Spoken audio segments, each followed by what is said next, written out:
Sugar, sugar, what a madness. Sugar, sugar, can't resist it. Sugar, sugar, here we go. Breakfast cereal swimming in the bowl. It's been going on for 500 years. Sugar is quite a story. It's a global one and has shaped our world. Sugar has been fundamental to colonialism and fundamentally important to the production of racial inequality. It's the story of blood, sweat, and sugar that binds Africa, Europe, the Americas, and Asia. Quando você espreme, o que sai ali é o sangue da classe trabalhadora. For sweeter or for worse.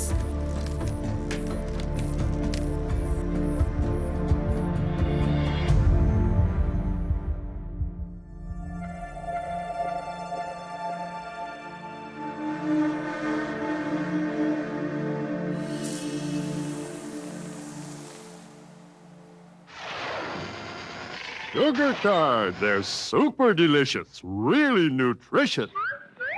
Food for action. The evolution of sugar in our early modern and modern diets in the European world and beyond has been, phenomenal. The history of sugar is a story of domination, of our bodies, of land, of the world, of growing domination. In 1600, the average European consumed just 87 grams of sugar per year. In 1800, 9 kilos. Today, up to 40 kilos per year. Sugar provides very easy energy, right? It isn't nutritionally valuable for our bodies, but it is easy, it's quick. Global sugar production increased. In the 17th century, it soared. In the 18th century, it quadrupled. In the 19th century, it increased 12-fold and 30-fold in the 20th century.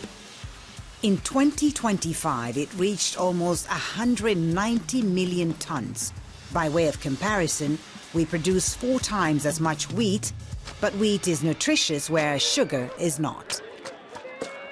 We kunnen inderdaad heel goed zonder suiker. Gedurende de meeste tijd van de menselijke geschiedenis bestond er helemaal geen suiker. En pas zeg maar rond 1200, 1300 na Christus werd suiker op enige schaal verhandeld. En dat was dan vooral in China en in India, in Egypte.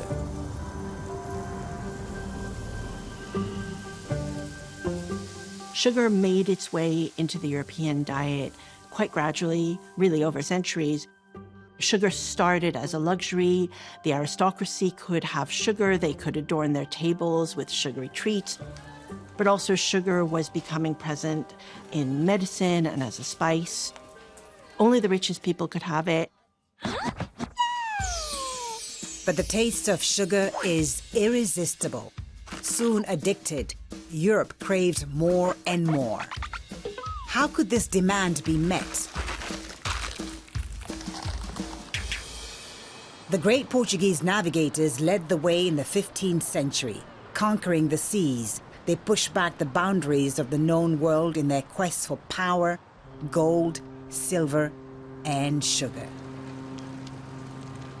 Não há uma boa história do Império Português sem uma boa história do desenvolvimento da economia açucareira nesse mesmo império. In 1419, the island of Madeira was conquered and given over to sugarcane production. It was soon supplying all of Europe. Then, in 1474, Portugal seized 2 uninhabited islands off Gabon, Sao Tome and Principe, a tiny territory, but it changed human history.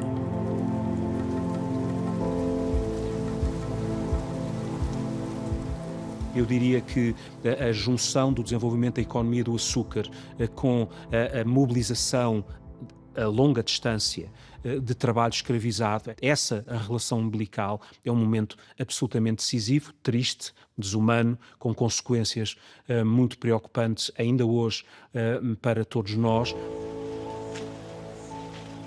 To plant, harvest, crush, boil and turn sugarcane into loaves for sale across Europe, men and women were captured and sold in their thousands on the west coast of Africa. Then they were forcibly transported to the island where they were enslaved. Sugar and slavery. In the jungle of Sao Tome, the Portuguese created a model.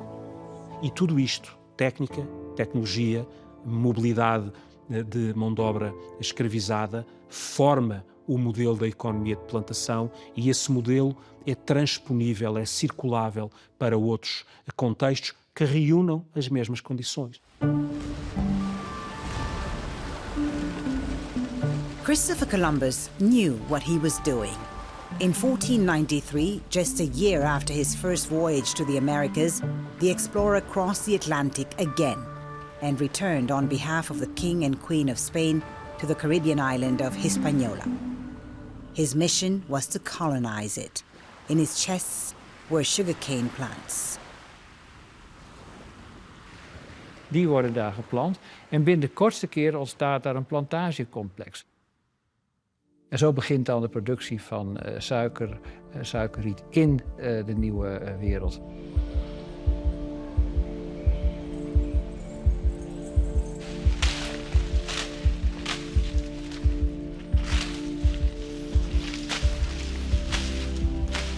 Oh, atrás malo. Malo. Mira cómo está la mamía.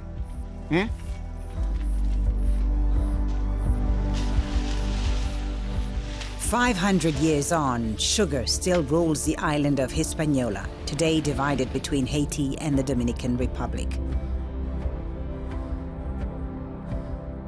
For generations, thousands of workers have fled the poverty of Haiti and crossed the border each year to cut sugarcane in the Dominican Republic. By hand, like their ancestors. In the region of El Seibo, a few hours' drive from the beaches of Punta Cana, there are an estimated 200,000 Haitian workers. La gran mayoría del desarrollo económico que tiene el país viene de la mano de obra migrantes haitiana.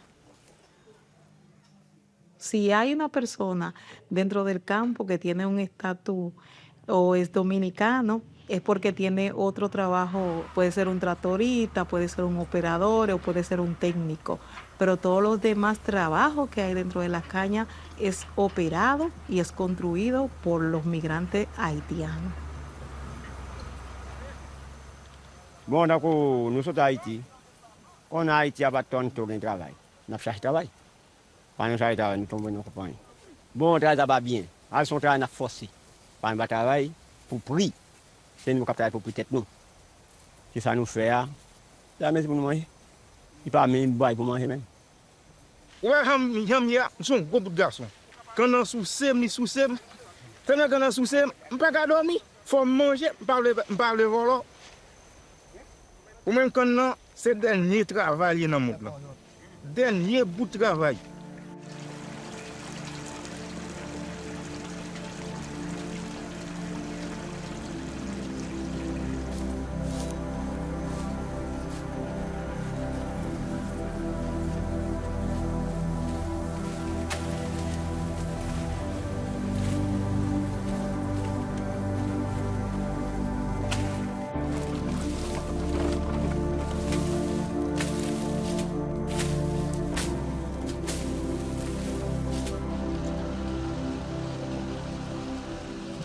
We live in a world that is deeply affected by the sugar economy that was created under slavery and persists to this day. Nothing could stop the sugar economy, and following Christopher Columbus and the Portuguese and Spanish conquistadores, it subjugated all of the Americas. When the Portuguese colonized Brazil in the early 16th century, they brought sugarcane with them. In just a few years, they destroyed the primary forest to make way for sugarcane fields, reducing the indigenous peoples to slavery.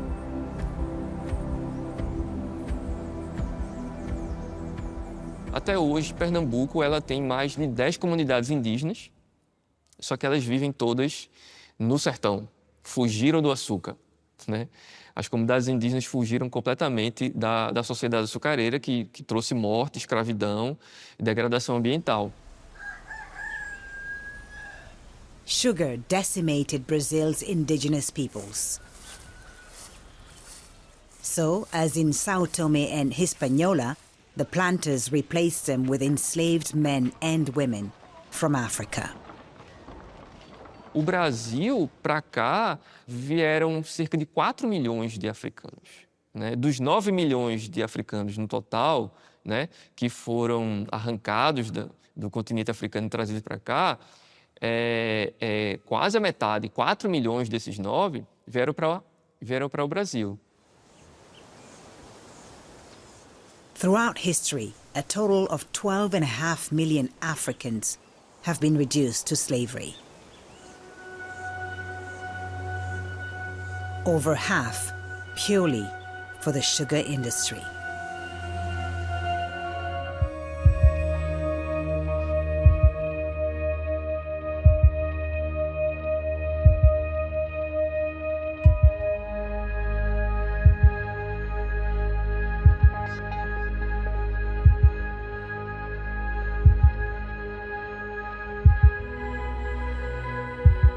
Es una economía extractivista que exige y obliga a extraer mano de obra, seres vivos, cuerpos de hombres y mujeres africanos a los que se esclaviza, y todo es para finalmente proveer un bien de consumo que era de lujo al principio, como el azúcar, en los mercados europeos. From the 16th century, the sugar economy prospered. From the coasts of Africa to the plantations of the Americas and European ports, people, sugar, and money circulated. It was the start of globalization. All of Europe benefited. É evidente que a história do açúcar é um dos exemplos maiores dessas dinâmicas de globalização. E contar, portanto, esta história a partir da coroa espanhola ou a partir da coroa portuguesa é contar uma parte muito importante desta história, mas é de facto obscurecer o envolvimento ativo de financeiros que estavam em Itália, o envolvimento ativo de empresas e de comerciantes que estavam na Holanda. In 1610 ongeveer is Amsterdam de grootste suikerverwerker en handelaar in Europa. Verwerkt en verhandelt 50% van alle suiker. Dus het is eigenlijk dat Amsterdam als centrum van het kapitalisme in de 17e en ook een deel nog in de 18e eeuw... ja, ook het centrum is van de Europese suikerhandel. Dus die twee vallen precies samen met elkaar. Dus je kunt wat dat betreft zeggen dat suiker een driver is geweest van het moderne kapitalisme.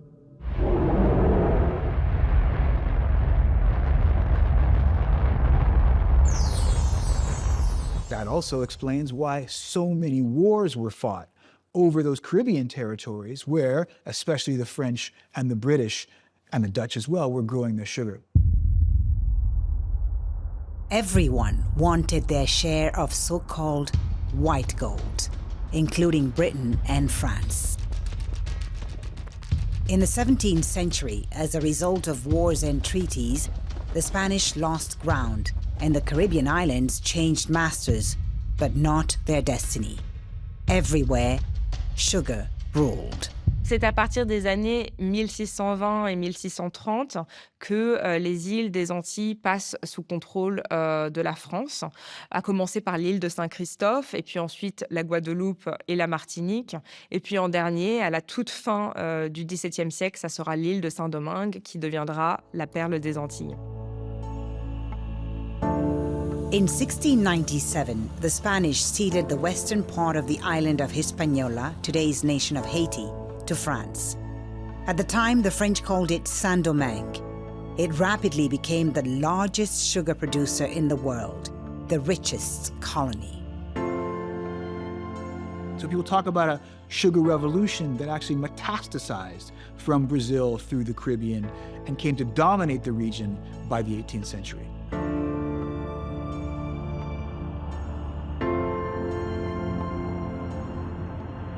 The plantation model was exported everywhere from Portuguese Brazil. Fields of sugarcane, mills to grind it, furnaces to boil it, and slaves exploited around the clock. And all of it dominated by the master's big house.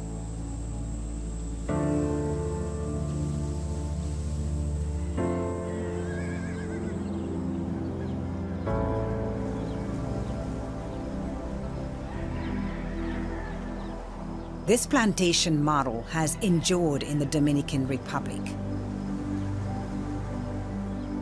In El Sabo region, 70% of sugar production is by a single sugar company, Central Romana. In the middle of the sugarcane fields, out of sight, the slave quarters have been replaced by the batallas. This is where the Haitian workers and their families live.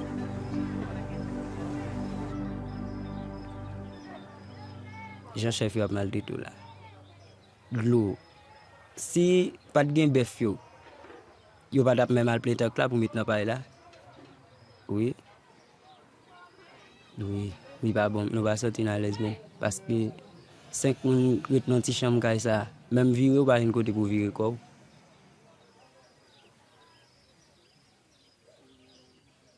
M'ba à l'aise même. Parce que n'a prédit travail couper canne. N'a prédit couper canne ou charger dans soleil. La pluie a mouillé. Et la ville la caillou. Encore parfois même la pluie a tombé caillou nous a mouillé. Mais d'après Jean-chef il a maltraité dans travail là obligé. Il vient son travail comme si et comme si ou tu saute dans esclave ou toujours là-dedans encore. Oui. Comme si d'accord physiquement, on a esclave là, mais mortel pour balader.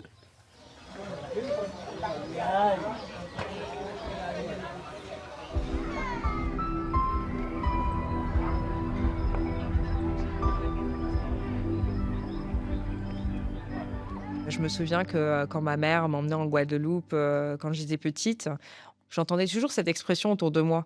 Timoula bien sorti, Timoula bien sorti.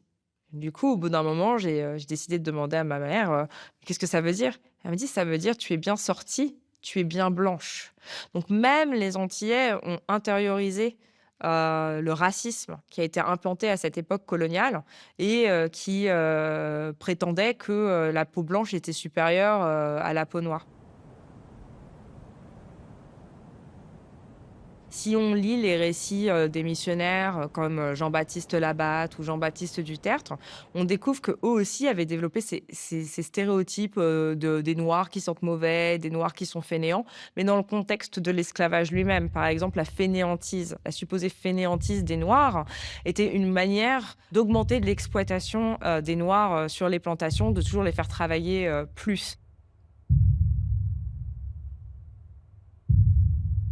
Racism legitimates all of these violent ways of suppressing and exploiting people, of depriving them of their dignity, and explains to us why that's natural. We can see how it was given an extreme impetus by the sugar plantation system and by the slavery system more generally. European trade flourished, including in France. Des grandes dynasties marchandes basées sur la côte atlantique, de La Rochelle à Nantes jusqu'à Bordeaux, se sont énormément enrichies dans la traite négrière, mais aussi dans le commerce colonial. La traite négrière et le commerce colonial emmènent une proto-industrialisation. On assiste au XVIIIe siècle à l'apparition de raffineries. Et puis, au-delà de ça, il y a une création de beaucoup d'emplois indirectement liés au commerce colonial, surtout dans le secteur maritime, mais aussi dans d'autres secteurs comme l'assurance, parce qu'on allait assurer un cargo négrier, par exemple, ou dans le secteur de la banque.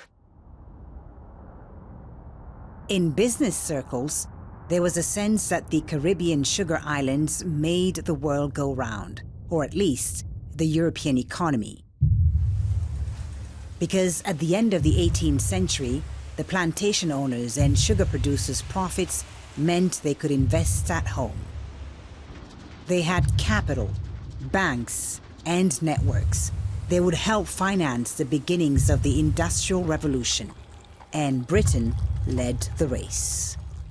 So at the basis, sugar is almost the engine for that economic revolution, but sugar is a different kind of engine as well. And it wasn't just the factories that needed financing. Those who kept them running had to be fed too. The new working class who flocked from the countryside to the cities to rent out their labor. A back-breaking pace, a paltry wage. Like the machines, they needed energy to keep going. Fast, cheap, easily accessible calories. Sugar.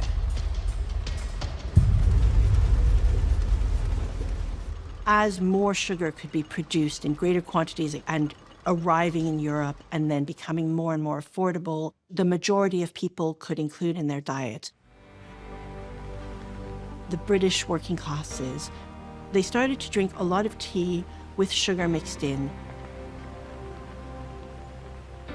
It has a ritual quality, tea drinking, I think. But sugar mixed with tea also gives you some cheap energy, really. It's estimated that as a proportion of their diet, the working classes were eating more sugar than, for example, the middle classes. So I think that's become one of the class distinctions between the haves and the have-nots, is that gradually sugar went from being the food of the rich to being actually just the cheapest, nastiest fuel that you can fob people off with who can't afford what you want for your own family. Now, that sugar was grown with energy provided by enslaved African laborers, right, who were brought over in the course of the slave trade.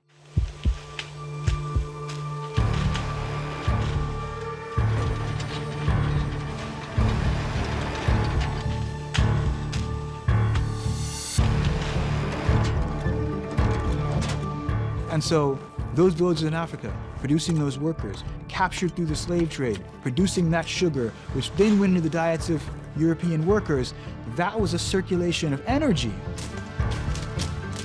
A transfer of energy, really, from Africa to the Americas to Europe that sugar production brought. Feeding the European poor with sugar produced by African slaves. This is how the sugar industry boosted its growth. At the end of the 18th century, it was at its peak. Who could shake it? This August 14, 1791 is the start of the Haitian Revolution. On that night, enslaved individuals gathered together at a spot in Montrouge in Haiti, which is in the northern plain, and they came together and formed a plot, a plan to rebel against the enslavers en masse. And that's what they did.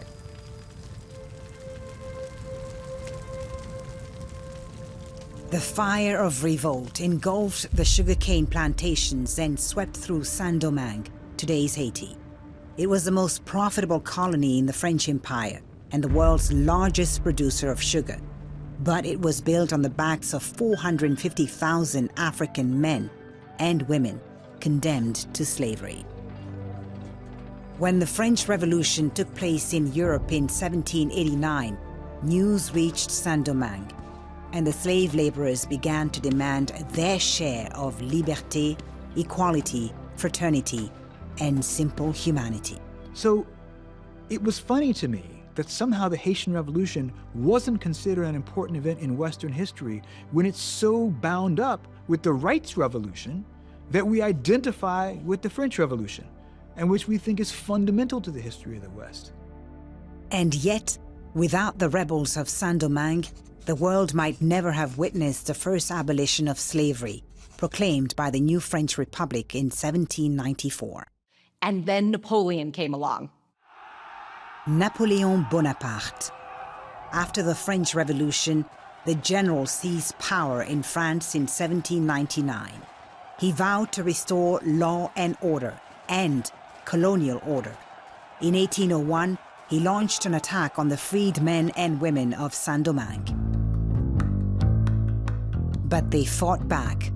Although their Governor-General Toussaint Louverture was arrested and deported, his troops went on to defeat the French. On the 1st of January 1804, they proclaimed independence from France and created the first free and independent black state in the world, where slavery was outlawed. Had the sugar empire capitulated?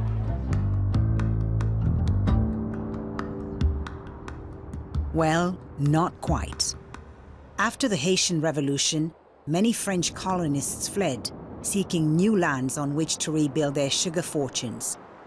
They found them in Cuba, as well as Louisiana, a French colony since 1682, and they took their enslaved labor and ruthless expertise in sugar production with them.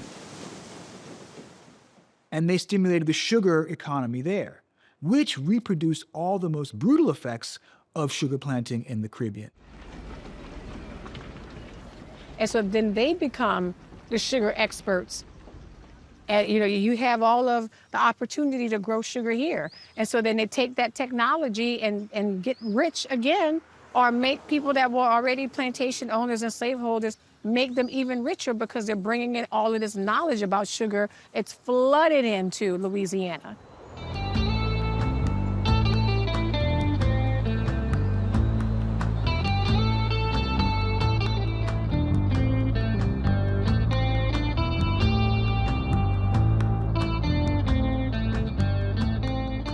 Bittersweet, bittersweet.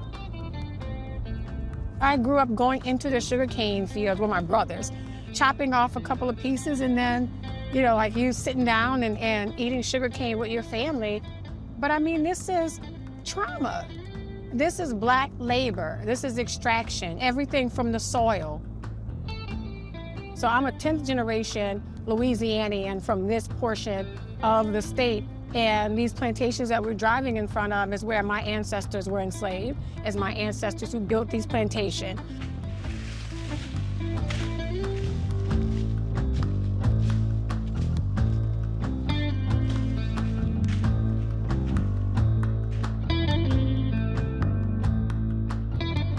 Plantations and slavery.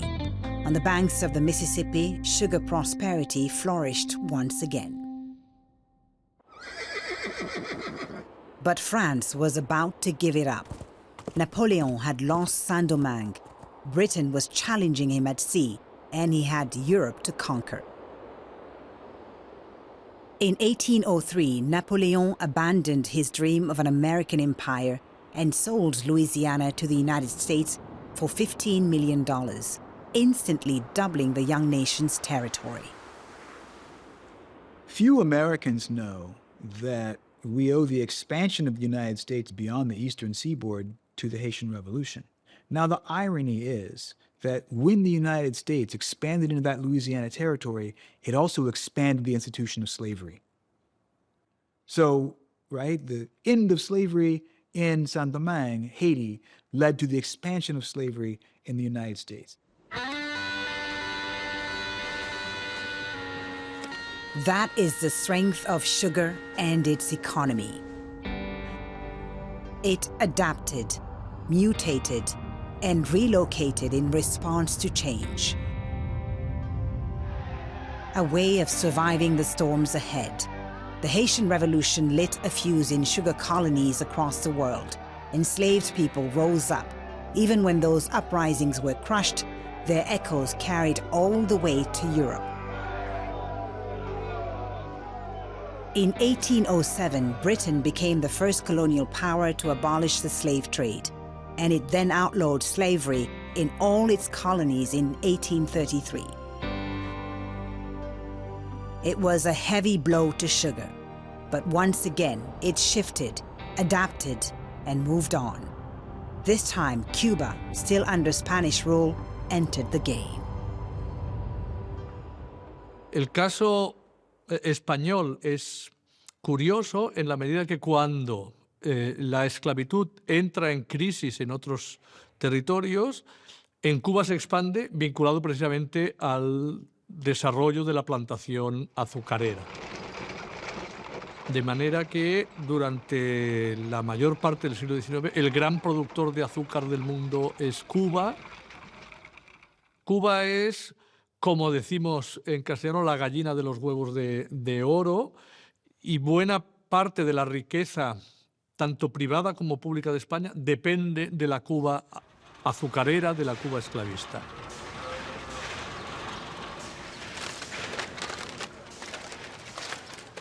A la isla de Cuba llegan a lo largo de toda su historia casi 1 millón de africanos, que es más del doble de lo que llegan a Estados Unidos en toda su historia.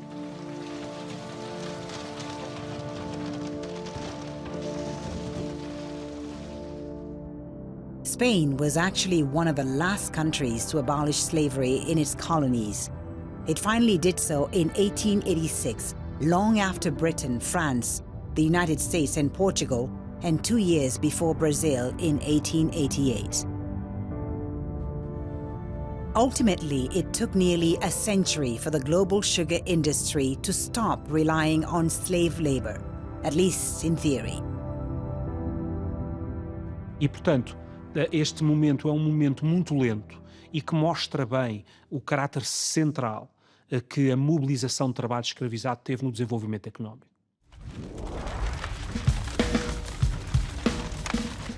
Everyone involved knew that the colonial sugar economy couldn't survive without a workforce it could easily exploit.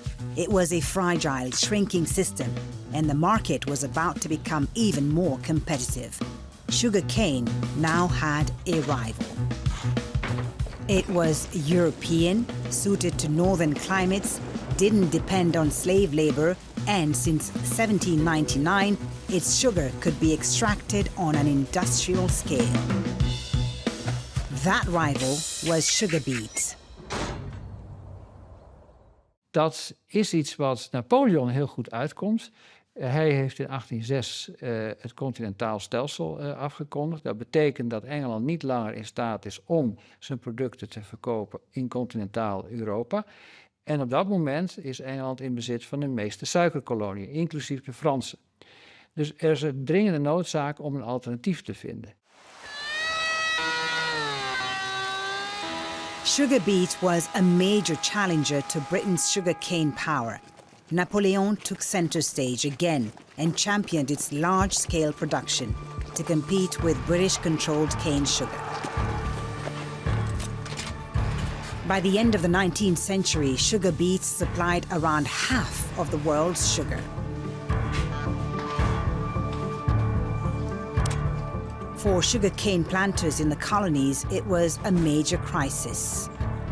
They were squeezed between beet sugar competition and the gradual abolition of slavery. So how could they stay profitable? Invest? Get into debt? Diversify? How could they survive? The fact that they lose the campaign to maintain the slave trade, the fact that ultimately slavery is abolished and emancipation declared, doesn't mean that they're not still trying to maintain their power and influence. And what they do when they realize that slavery is going to be abolished, they demand that they be paid for the loss of their property.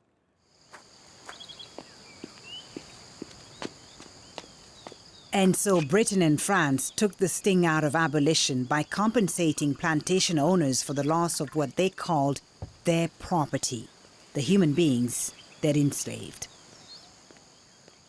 En fait, on estime que la justice doit être rendue aux anciens propriétaires, expropriés. L'idée de justice, elle leur est associée à eux. Il n'y a pas de justice, ou en tout cas, s'il y a une justice pour les nouveaux libres, c'est simplement de leur accorder la liberté. Donc, ça interroge quand même. The new Republic of Haiti was the first to pay the price. After years of lobbying, in 1825, the French plantation owners expelled from Saint-Domingue secured an indemnity of 150 million gold francs. Haiti was forced to pay in exchange for formal recognition of its independence. To ensure compliance, France threatened Port-au-Prince with warships. It also demanded that Haiti borrow the money from French banks, including the powerful Caisse des dépôts et consignations, which financed industrial expansion. At high interest rates, sugar wealth was made to flow back to mainland France. The overall losses to the Haitian economy were far greater and have been calculated in modern terms to be between 22 and 48 billion US dollars. The system is designed to punish Haiti and Haitians for being free and to punish them economically. It's the Haitian people who always suffer under these policies and systems.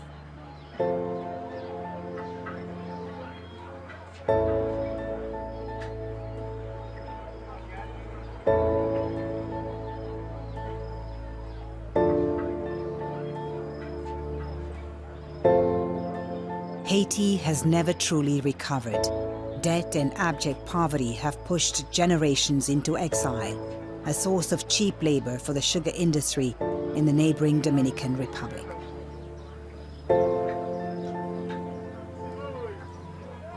En 2019, en novembre 2019, je suis venu.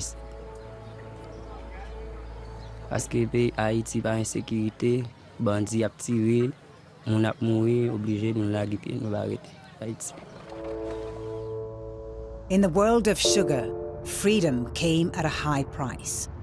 After bringing Haiti to its knees in 1825, the plantation owners won another battle in 1849. This time, France picked up the bill.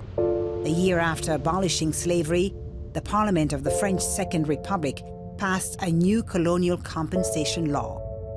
This granted former slave owners 126 million gold francs in reparations, about 7% of the state's entire budget. Now that money that goes to the slaveholders is then reinvested in the Victorian economy. And so, money is fungible, and it builds up other industries that may not have as much to do with slavery, but are still funded off the backs of enslaved labor. And the money from sugar kept circulating. In the French colonies, it financed the first banks in Martinique, Guadeloupe, and Réunion.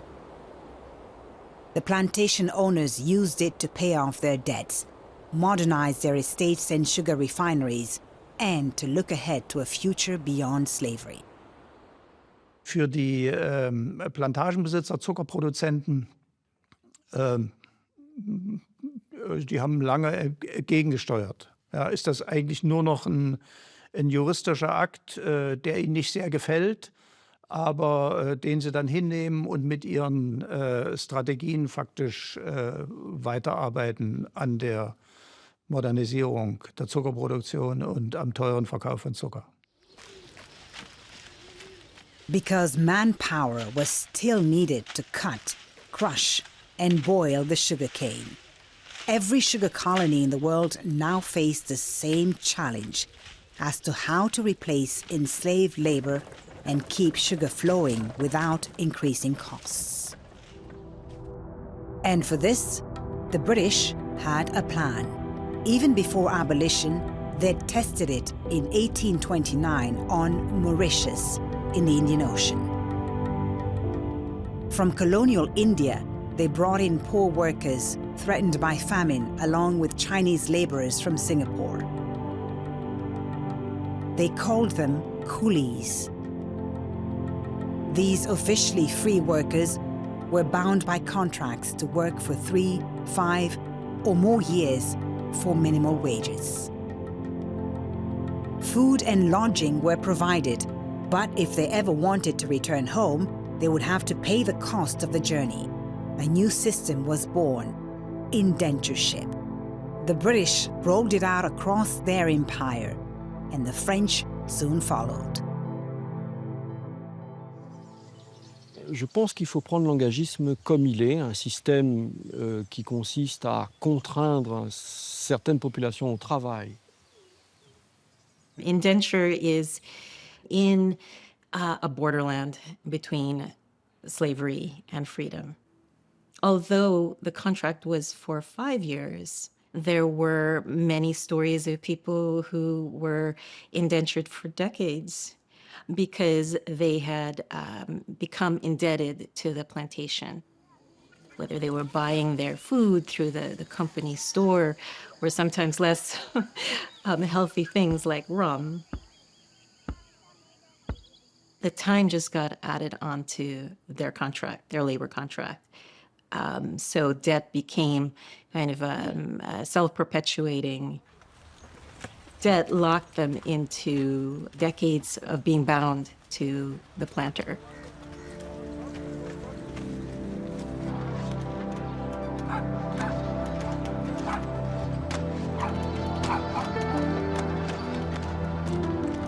Quand on passe au système de l'engagisme, les conditions de travail et les conditions de vie, mis à part cette notion de liberté, sont les mêmes.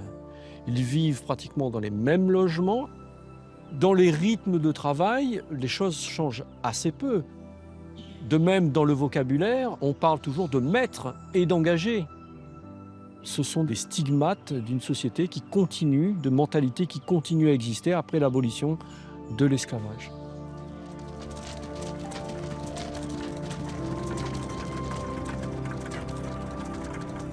And that is how indentureship rescued the sugar economy.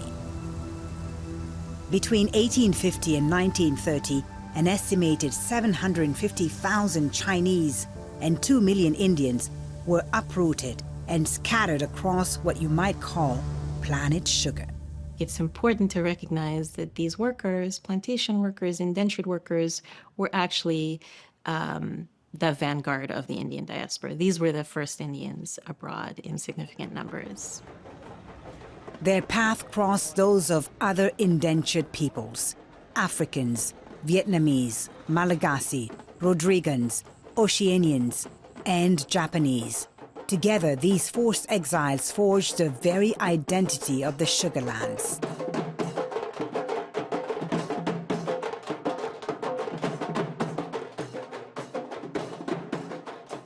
On the French island of Réunion off the southeast African coast, indentured servitude continued until 1933.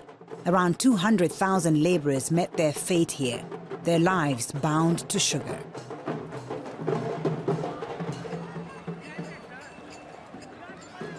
Notre île-là, ben, c'est un bout de laine de l'Afrique qui est là.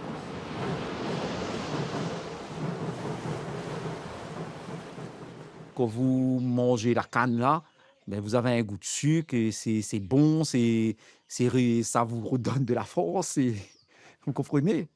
Et nos ancêtres, ils ont contribué à tout ça. Vous voyez? Tes racines te rappelleront toujours. Hein.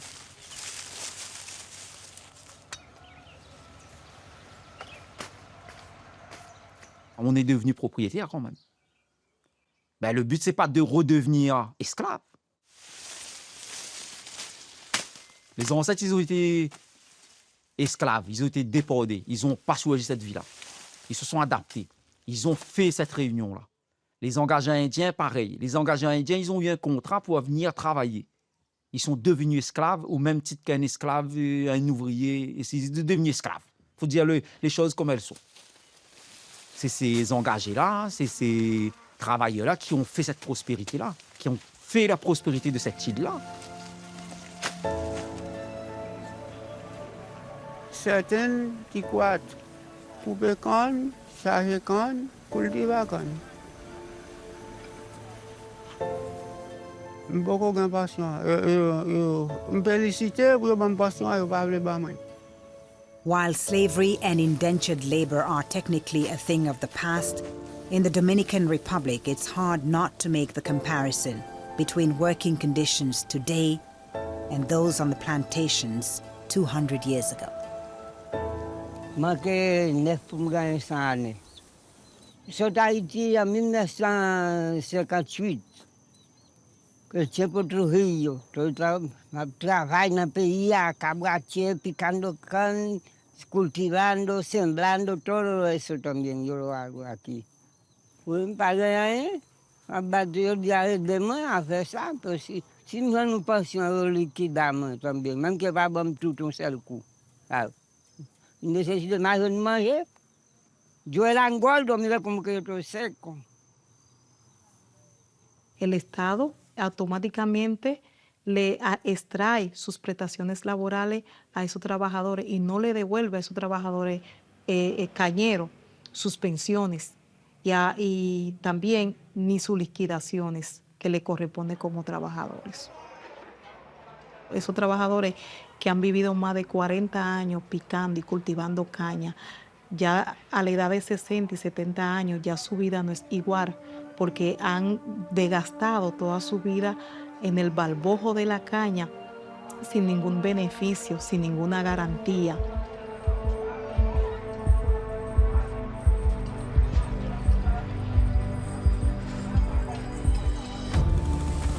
"500 years, and it isn't over. The sugar economy has always managed to turn every upheaval to its advantage, from the abolition of slavery to changes in the market. At the dawn of the 20th century, it was booming, and it only grew stronger. This time, it placed its fate in the hands of a rising new power, the United States.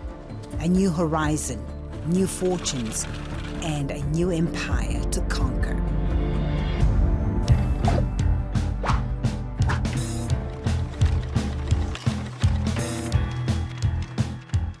If the history of sugar is associated with changes in the European diet through the 18th and 19th century, by the 20th century, the pioneer for a lot of those changes is definitely the United States. Het begint eigenlijk aan het einde van de 19e eeuw, wanneer steeds meer mensen naar de stad toe trekken. Dat betekent dat die voedselvoorziening efficiënter moet. Het betekent ook dat heel veel mensen niet meer hun eigen voedsel verbouwen, niet weten waar hun voedsel vandaan komt. En dat betekent dat fabrikanten een kans krijgen om voedsel te gaan produceren dat voorverpakt is of ingeblikt is. And so that food revolution really served the function of putting sugar everywhere in all sorts of consumables that we buy off the shelf.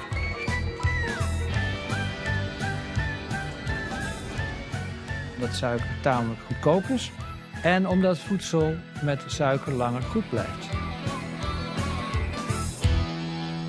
Sugar slips into our diet in all sorts of pernicious ways. And I think that with the arrival of sort of mass-produced branded foods,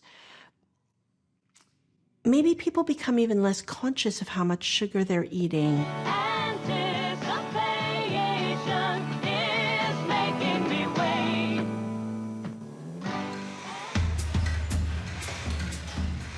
In the late 19th century, American food companies reinvented what people ate and exported their new products across the globe. Fast food, ice cream, fizzy drinks. It was a new golden age for sugar.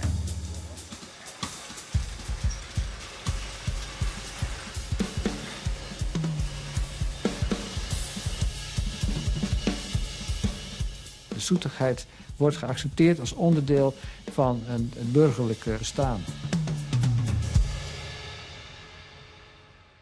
De zoetigheden, die eerst een soort beloning zijn voor de zondagen, beginnen langzamerhand onderdeel te worden van het wekelijkse consumptiepatroon.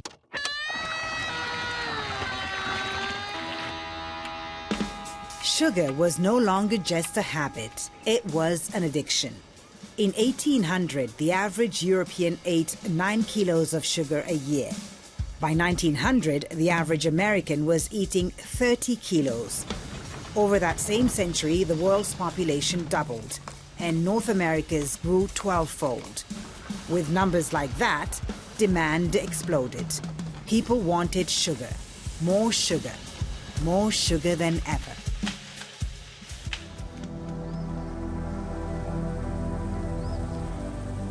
It's really important to us to emphasize that this plantation kept operating until 1973.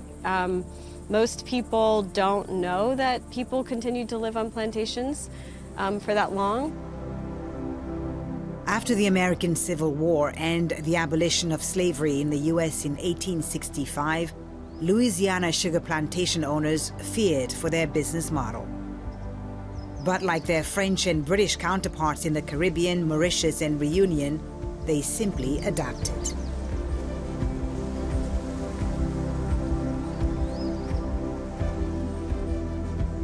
Before long, sugar was thriving again along the banks of the Mississippi. These were businesses that didn't just stop just because slavery ended. The people who ran these businesses were still interested in making money. In a lot of ways, the interest was not in figuring out how to restructure society after the Civil War. It was instead, how do we continue to do the thing we did before, but without slavery? So they just replaced slavery with wage labor.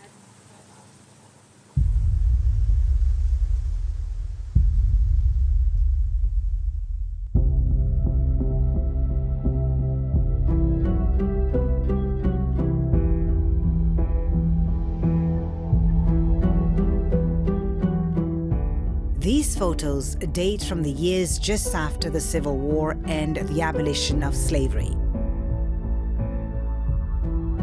These workers and their families were supposedly free. They'd been promised 40 acres and a mule to begin a new life. In reality, the plantations had stayed intact and the land was never redistributed. Many former slaves had only one option: to take up their machetes and return to work for the very masters who'd once owned them. The planter power was so complete. There was a major strike here.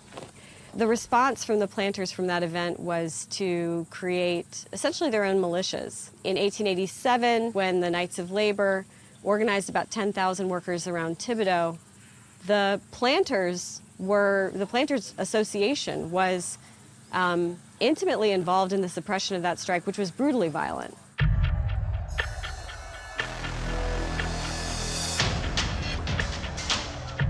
In the town of Thibodaux on the 23rd of November, 1887, 60 black sugarcane laborers were shot dead by police and the planters' militia.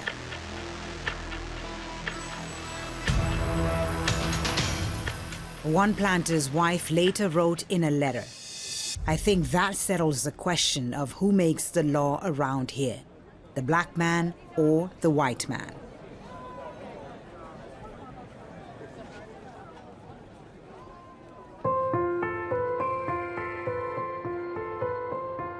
In Louisiana, defending the planters' interests went hand in hand with defending white supremacy. In 1896, racial segregation was written into law. Racist violence became legitimate.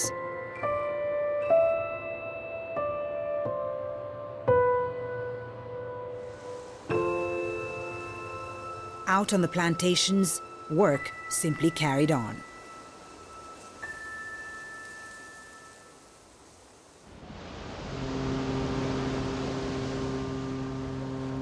But who cared? As long as sugar kept flowing, the refineries kept running, and profits were rising. By the late 19th century, the heart of the sugar economy was beating on America's East Coast. And if it had a face, it was this man's, Henry Osborne Havemeyer. Henry Havemeyer is een van de belangrijke mensen geweest die het Amerikaanse, laten we het maar even noemen, suikerimperialisme vorm heeft gegeven. Havemeyer was the world's first modern sugar baron. In just a few years, he'd bought up most of the refineries in the United States and created a corporate giant, the American Sugar Refining Company.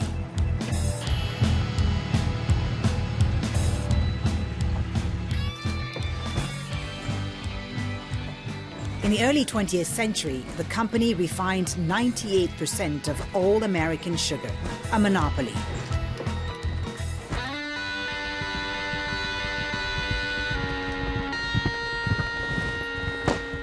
Nothing stood in sugar's way, not even the American government. The island of Hawaii would discover this the hard way.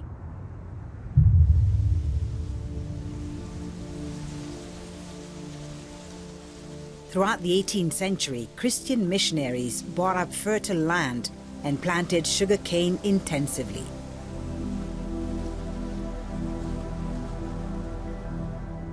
The island was turned into one vast plantation. Then, in 1898, it was annexed by the United States. En vanaf dat moment zie je eigenlijk dat het Amerikaanse imperialisme en de Amerikaanse suikerpolitiek, die beginnen gelijk op te lopen.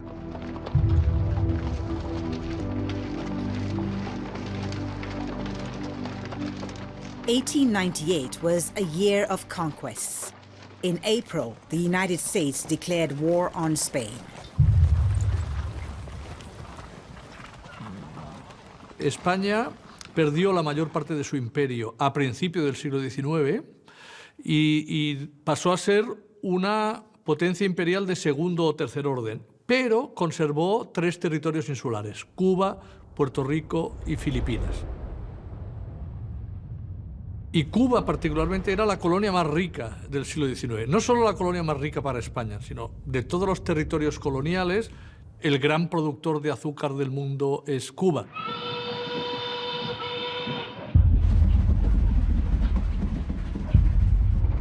And its main customer was the United States, which imported most of its sugar production. Henry Osborne Havemeyer had already invested heavily in Cuba, and by the time the Spanish-American War broke out, controlled almost all of the island's refineries.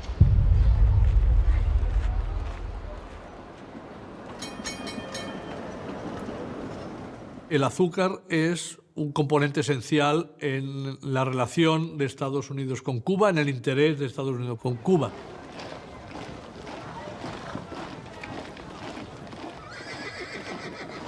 Spain was defeated on all fronts in August 1898. The Philippines were occupied, Puerto Rico was annexed, and Cuba gained a tightly controlled independence and effectively became an American protectorate.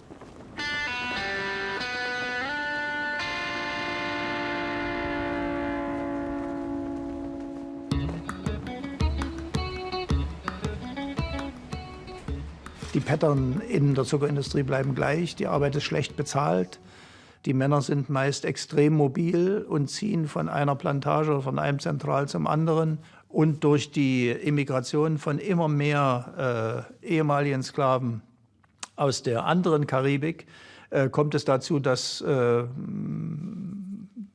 die Bezahlung gleich schlecht bleibt.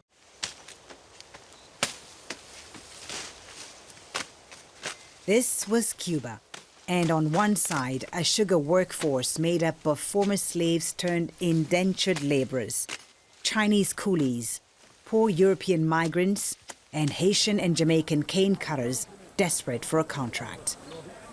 And on the other side stood a saccharocracy. This was made up of Creole and Spanish planter families who owned sugar fields that stretched over tens of thousands of hectares, closely linked to American power and interests.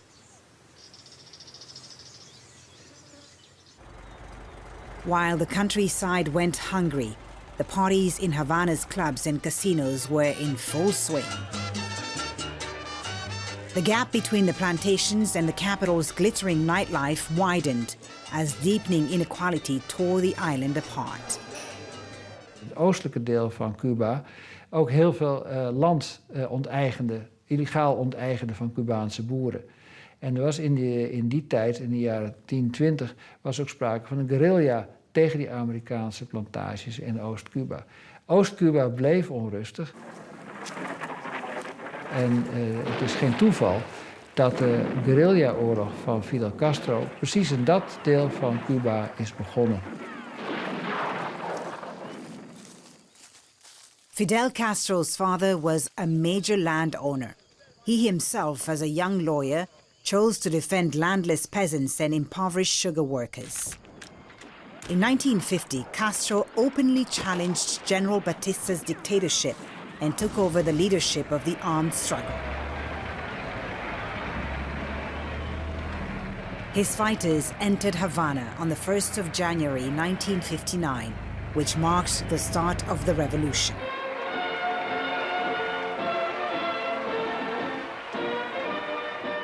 Machetes in hand, the guajiros, the cane cutters, became the new heroes.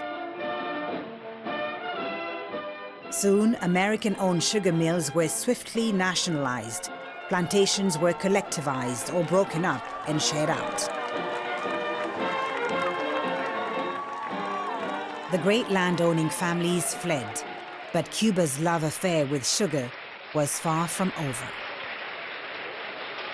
¿Y alguien duda de que cortaremos la caña? No, hay mucha caña y hay que cortarla. ¿Los imperialistas lo dudan? Pues nosotros no, porque la vamos a cortar hasta la última caña.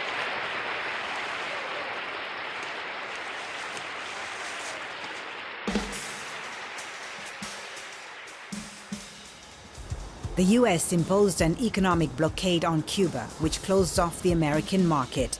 But the Soviet Union welcomed Cuban sugar with open arms.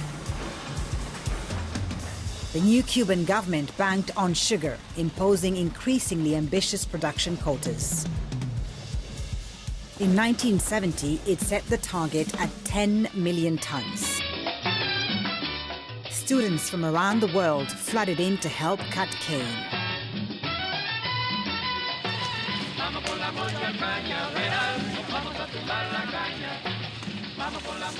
Including a few American rebels. The revolution was powered by sugar, as long as it lasted.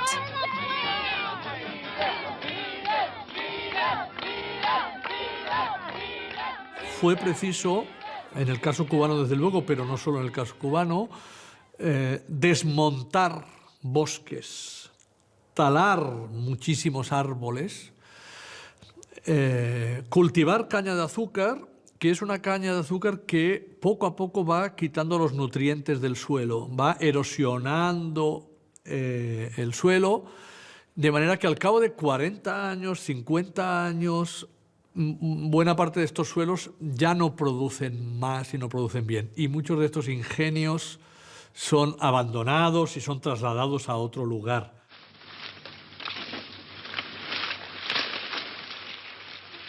Casi no produce azúcar Cuba. Ahora Cuba importa azúcar. Una sociedad que creció al calor de la producción y exportación de azúcar, ahora necesita importar azúcar. Sugar was Cuba's lifeblood.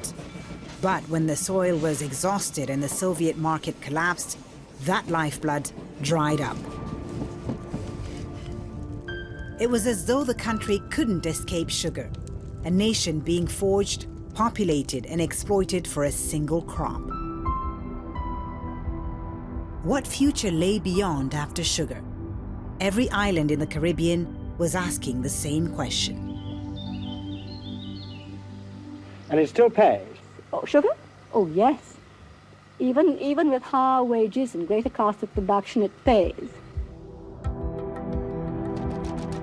In the 1960s, British sugar colonies gained independence within the Commonwealth. France chose to keep its islands, making them overseas départements. But whatever the case, whether it was British Jamaica or French Martinique, Trinidad or Guadeloupe, Guyana or Guyane, the reality didn't change. People now find these houses too big. No, just my husband, myself, and Mama, but we don't find it any too big. My husband and I have just enough room to quarrel in, I assure you. And you can still get servants here to run a big house like this? Yes, mine never leave. The best land remained in the hands of white planter families, known as Bécays in Martinique. Notre famille est arrivée ici il y a plus de 300 ans. Les Martiniquais, je les connais toujours, depuis toujours. Je les connais depuis toujours, je sais comment les manipuler. And the machetes remained in the hands of black field workers, the descendants of slaves. It's hard in the field to work. It's hard in the field? Why is that? Well, because they're not paying enough money. Bob Marley said, "The day we find that we are free, only to be chained in poverty," right? That is one of the saddest parts of the story of emancipation in Caribbean. The emancipated slaves did not receive compensation in the way the slaveholders did for the labor, generations and generations and generations of labor that their ancestors had performed. And they were not able to invest that money in their own futures. And so you find generations of poverty succeeding generations of enslavement. Disadvantage is inherited as well as wealth, right? Disadvantage accumulates just as well as capital.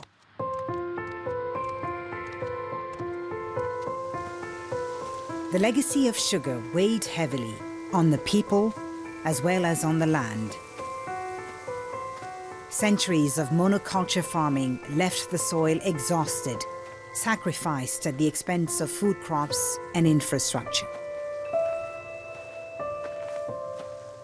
The islands had lived on sugar alone, a dangerous dependency.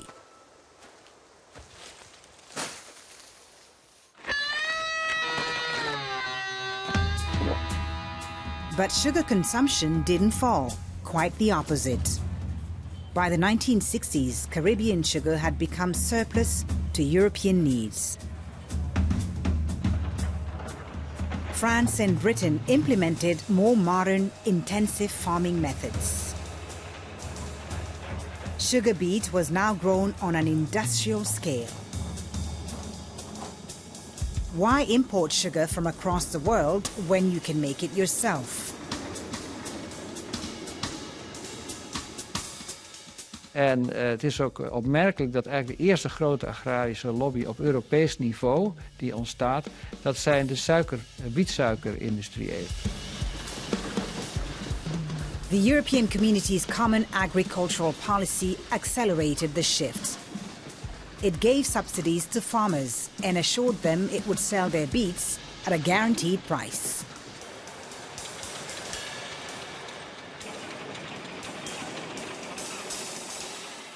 Maar die garantieprijzen waren dusdanig genereus dat de overproductie, dat werd op de koop toegenomen en dat werd vervolgens gedumpt op de wereldmarkt. Het gevolg is dat de prijzen op de wereldmarkt voor suiker vanaf de jaren 50, 60 ook stelselmatig naar beneden zijn gegaan en eigenlijk veel te laag waren om producenten, bijvoorbeeld in het Caribisch gebied of in de Indische Oceaan, fatsoenlijke boterham te geven.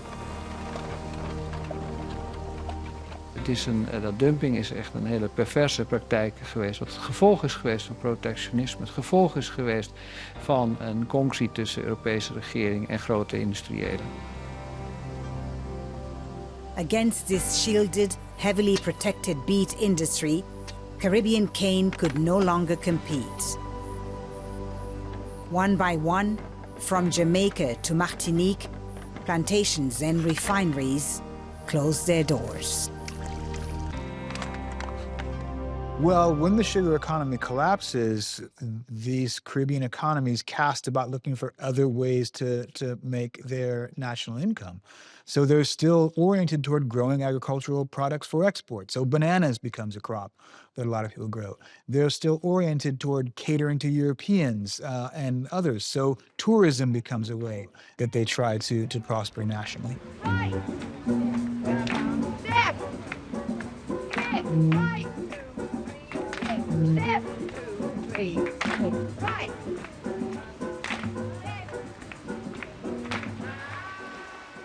Now, none of these things really replaces the profitability of sugar. Unemployment hit hard, and it struck young people the hardest of all. They emigrated en masse. A new wave of sugar exiles began, but this time they were leaving the islands for Europe.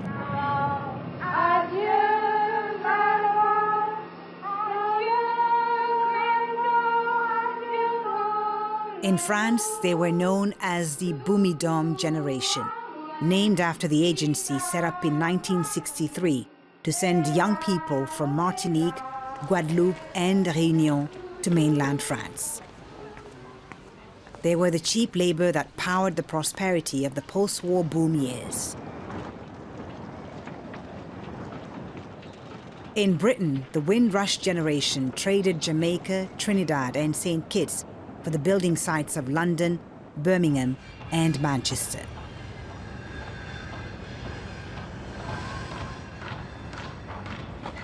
They were welcome for a while, but then became undesirable when economic crisis and unemployment hit in the early 1970s.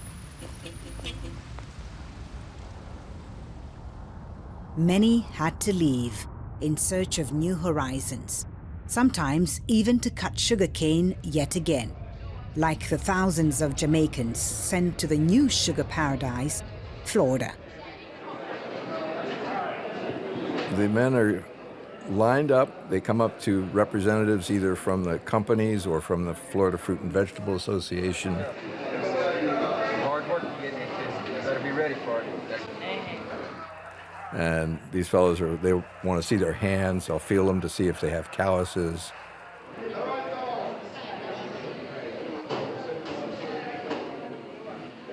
They ask you the questions, you know, you willing to work, what kind of work you do, and you tell them farm work, boss. You willing to work 7 days a week? Yes, boss. You willing to eat rice and pork? All that.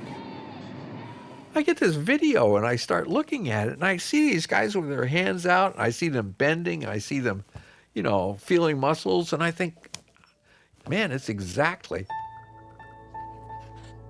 Dave Gorman filed a class action against Florida's powerful sugar companies in 1989, together with 2 other lawyers, on behalf of 20,000 Jamaican sugarcane cutters. These migrant workers were paid by the task and earned well below the U.S. minimum wage. It was supposed to be the great sugar trial. When I watch it, I feel that we got screwed. They got screwed, we got screwed. We should have won.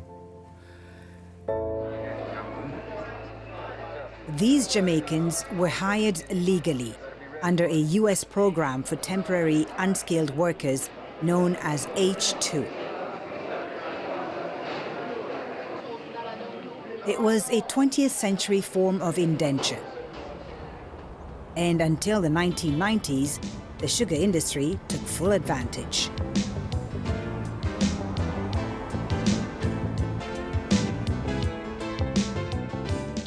I am a H2 worker, coming from the island of Jamaica. I am a H2 worker, cutting cane in a Florida, working so hard in the burning sun, wondering if slavery really done. I'm working. And the music, water dripping from the ceiling, the proximity of the men sleeping next to one another. I was in my early 20s at the time, and it was the closest I had ever seen in my life of something akin to slavery.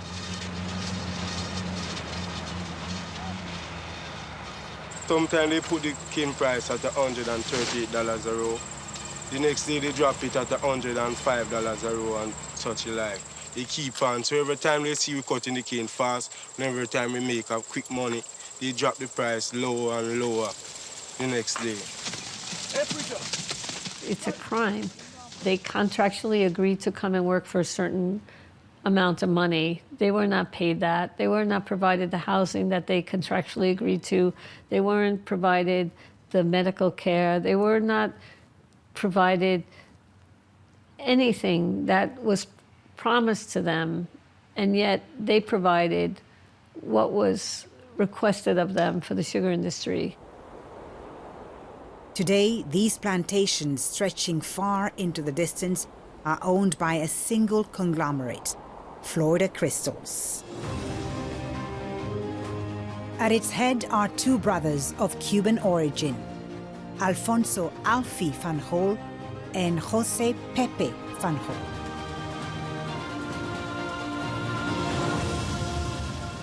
People ask me, what do you do? What is your profession? I say farmer.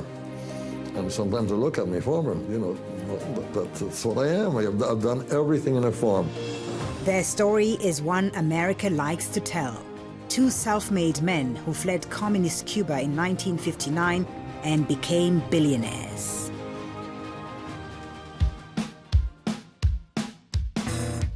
Two brothers in a long line of sugar magnates.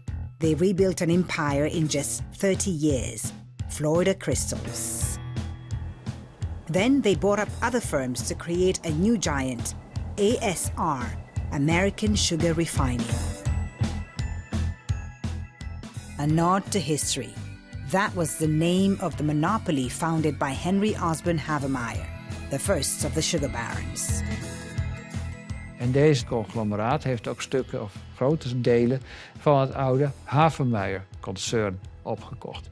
En dat is de grootste suikerconglomeraat in de wereld. Zowel voor raffinage als productie als marketing van suiker. A success story.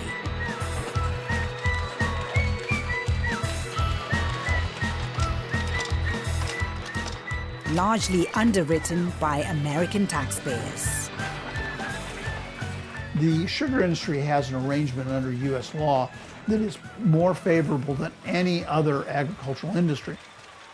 The Feinholz were very smart politically. They made the very smart political decision that one would be a major contributor to the Democratic Party, the other would be a contributor to the Republicans.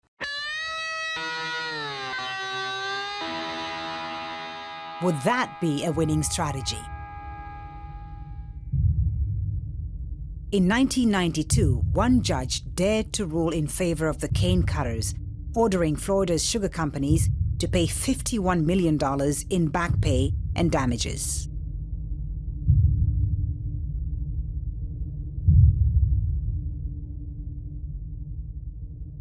You know, we used to joke around about being able to go down to Jamaica and hand out money, and they took an appeal.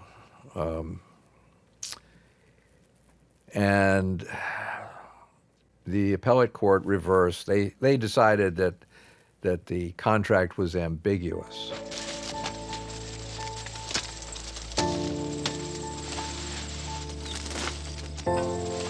I've done this work for 45 years. I've done more farm worker cases than any attorney in the country. I've won more farm worker cases than anyone in the country. And this is the one that got away. They didn't want to pay the money, and they were willing to pay their lawyers, and their lawyers gambled and won, essentially.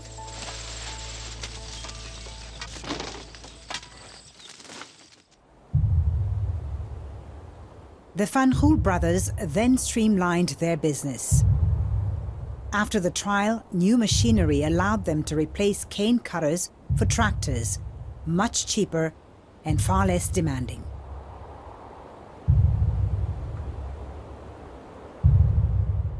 And their empire stretched out even further. Since 1984, they've also been operating in the Dominican Republic, a 2-hour flight from Miami.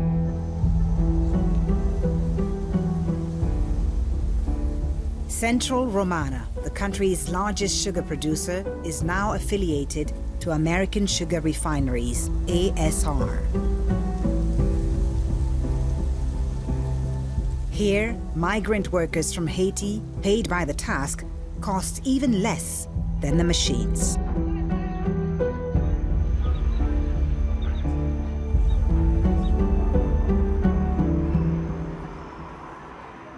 La compañía central romana se deben a Florida Crystal, Domino Sugar, al imperio de los hermanos Van Gool en Estados Unidos. Un imperio que se ha levantado aquí en la provincia del Ceibo. It was in El Ceibo province that homeless families found shelter on communal land. Unfortunately, it was on the edge of a Central Romana plantation. Y en el año 2016, en la noche del 26 de enero, a las 3 de la madrugada llegaron muchos guardiacampestres, policía privada de la Compañía Central Romana, y tumbaron más de 80 viviendas.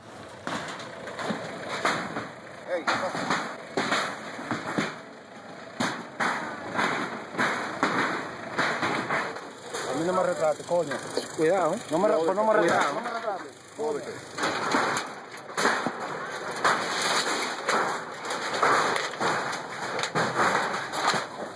Cuando el techo bajó, uno de esos clavos que se quedan así le traspasó el pie al niño.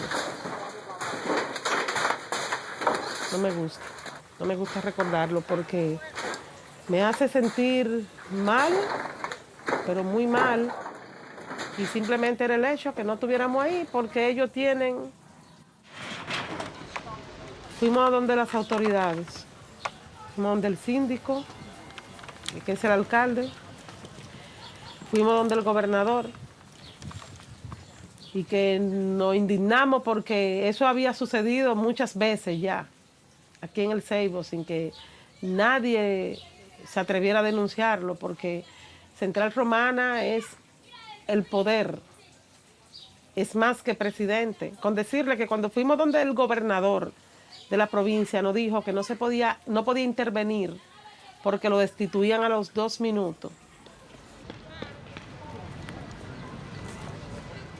In 2022, a U.S. government investigation confirmed that Central Romana was engaging in abusive practices in the Dominican Republic. Imports of its sugar into the U.S. were banned, a decision the Fanjuls contested. But the ban was lifted in March 2025, shortly after Donald Trump became president again. Pepe Fanjul was one of the donors to his election campaign. Wat je ziet is dat over de afgelopen eeuwen de concentratie steeds sterker is geworden van die plantages en van iedere vorm van suikerproductie. Trouwens, er zijn misschien maar 7 of 8 hele grote suikerconglomeraten in de wereld die het voor het zeggen hebben.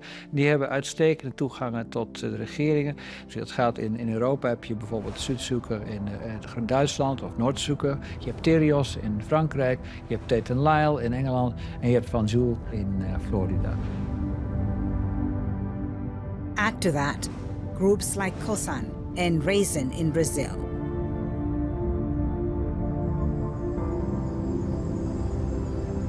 Since the 16th century, Brazil has been the sugar country, the world's biggest producer and exporter.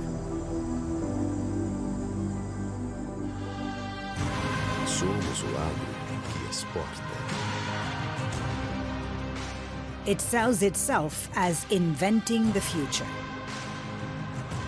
Somos o agro que impulsiona.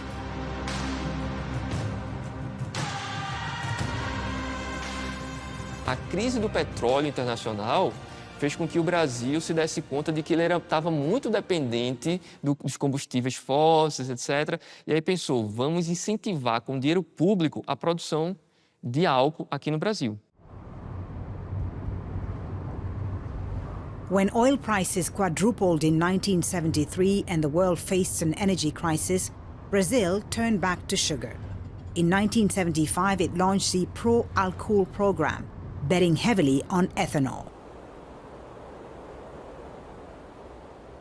Since then, a large part of the country has run on this cane-based fuel. It's promoted as the green alternative that could dethrone oil and decarbonize growth. So could sugar really turn out to be the savior of the planet and of humankind? Quero deixar a presidenta da República outra vez, com esse país crescendo, com esse país respeitado no mundo inteiro, com esse país invejado pelo mundo inteiro, pela nossa capacidade de fazer essa revolução energética que nós estamos fazendo. This energy revolution is playing out here in Sao Paulo state, the richest region in Brazil. It is a pillar of Brazil's agribusiness. It alone produces around 14% of the world's sugar. 6 million hectares are planted with cane, half of them devoted solely to ethanol.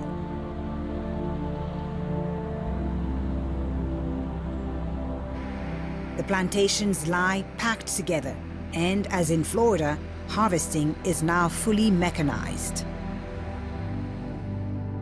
Veja bem, desse período que veio o etanol, também os usineiros tiveram um respaldo muito grande sobre a mecanização, tá?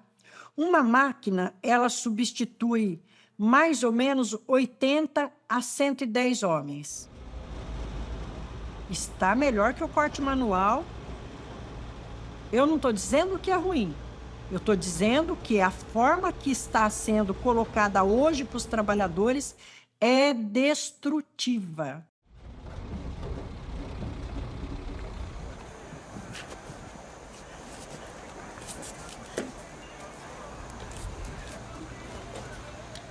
Porque para o trabalhador não tem nada de bem, não. Eu posso falar claramente que a vida útil desses trabalhadores dentro de uma máquina, ela não vai passar também de 12 a 15 anos, é só investigar. Esses trabalhadores dentro da máquina, eles mal conseguem parar para fazer suas refeições, parar para fazer suas necessidades fisiológicas.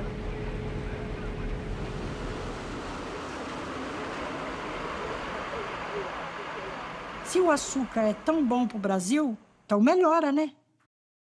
Se o etanol e o açúcar é o carro-chefe da nossa nação, então melhora essa coisa. Então trata esse povo com a dignidade que precisa.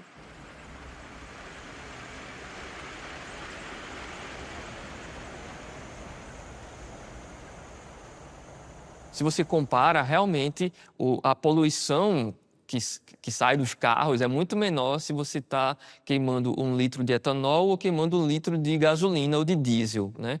A poluição atmosférica é muito menor. Só que nessa contabilidade a gente tem que considerar a degradação do solo, a exploração da força de trabalho, o desmatamento, os rios poluídos, a água poluída, a mortandade da fauna e da flora, né? De uma maneira geral. And then there is drought, worsened by monoculture and deforestation. In 2024, accidental or deliberate wildfires tore through Sao Paulo's cane fields. They burned tens of thousands of hectares and covered half of Brazil in smoke. Yet the market barely flinched. Prospects remained bright and growth continued. Não há limite para a economia açucareira. Ela quer degradar e quer destruir tudo ao seu redor.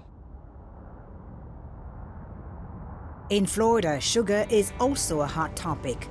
Near Muck City, at the heart of the Florida Crystals plantations, fires burn through the cane fields every year without fail, from October to May.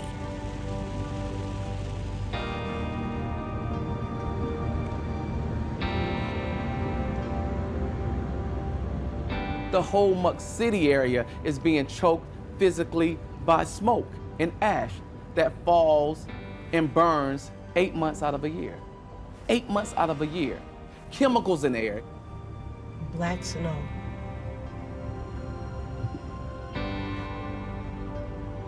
And our cancer rates have gone up. Right now, there's a study from FSU that revealed that 1 to 6 deaths is caused a year from the burning here. It's hell. It's hell down here. It's literally burning hell in the community. But unlike in Brazil, these fires are not natural disasters or accidents. On these ultra-modern, fully mechanized plantations, an age-old practice survives to make harvesting easier. To strip away the dry leaves, the sugarcane is set alight, thousands of hectares at a time. Like black snow, ash falls everywhere. In some places more than others.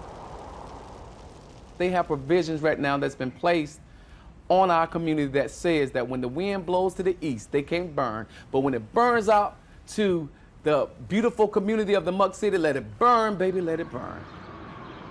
In that, and I believe and I know it's because of environmental racism. They don't see my people work. We're I would say at least 60-70% African American, whether it be Jamaicans and Haitians and all of that, but we're all I'll just say black.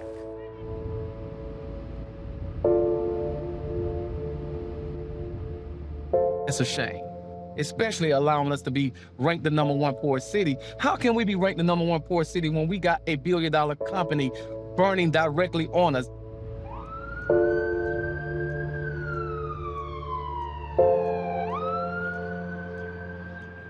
We're choking, and we're choking from so many things. Not only environmental racism with the sugarcane burning, but also in our economics here. And I am sending a message out there very strong, asking our industry, listen, allow us to breathe, let us breathe.